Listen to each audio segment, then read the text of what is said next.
Now, recently I found a little automotive company that goes by the name Lister, and I guarantee that most car people have never heard of them.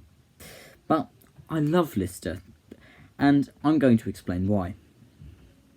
So since not very many people know about them, I should give some history. So let's go back to the start. The start being 1954 in Cambridge, England. Racing driver Brian Lister created a car.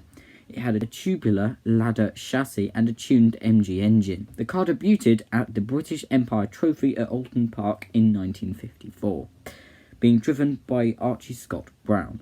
Later on, this car was upgraded to have a 2-litre Bristol engine and wire wheels. In a supporting sports car race at the 1954 British Grand Prix at Silverstone, Archie Scott Brown won the 2-litre class and placed 5th overall. In 1957, the car was redesigned around a Jaguar D-Type XK's inline 6. Archie Scott Brown won the 1957 British Empire Trophy in the new Lister Jaguar. However, Brown was sadly killed in an accident the following year. Oh, by the way, Lister cars from this era are known as Lister Knobbly cars due to their curvy, undulating bodywork. Just a side note. Anyway, in 1963, Mr. Brian Lister was chosen by the Roots Group to help prepare a Sunbeam Tiger for Le Mans. However, these cars failed, and this led to the demise of the Roots Group and Lister's tuning work. Lister himself lived till 88 years old and died on the 16th of December 2004. However, the Lister company returned in 1986, this time based in Leatherhead, Surrey. Odd name for a place, but there we are. Engineer Lawrence Pierce tuned some Jaguar XJS's to go over 200 miles per hour. I mean, just look at this thing. It looks like something Darth Vader would drive. The success of this led to them designing a new sports car, the Lister Storm. It debuted in 1993 and had a 7-litre V12 from a Jaguar, and it was later developed for racing, and in 2000 it won the FIA GT Championship. Lister was bought by Lawrence Whitaker in 2013, and he still owns them. He also owns warranty rights.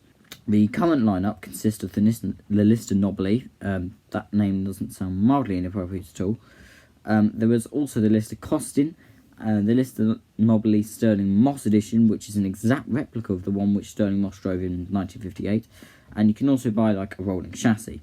But I think my favourite recent Lister creations occurred when they went back to doing what they do best, making Jaguars fast. Lister took the Jaguar F Type R and worked their magic. They tuned the engine to produce 666 brake horsepower. He also made upgrades to the exhaust and the suspension. The final product was called the Lister LFTTC. It has a top speed of 208 miles per hour and a 0 to 60 time of 3.6 seconds. So, what did they do next? Well, they took a page out of Francis' book and decapitated it. They made a convertible version called the LFTC. And then what did they do? Well, they have this really powerful V8 engine, and they have access to Jaguars. So, what do? They put the really powerful engine in the Jaguar F Pace SUV. Yet they did that, and they created a monster, the Lister Stealth, named after the ride at Thorpe Park. It's not.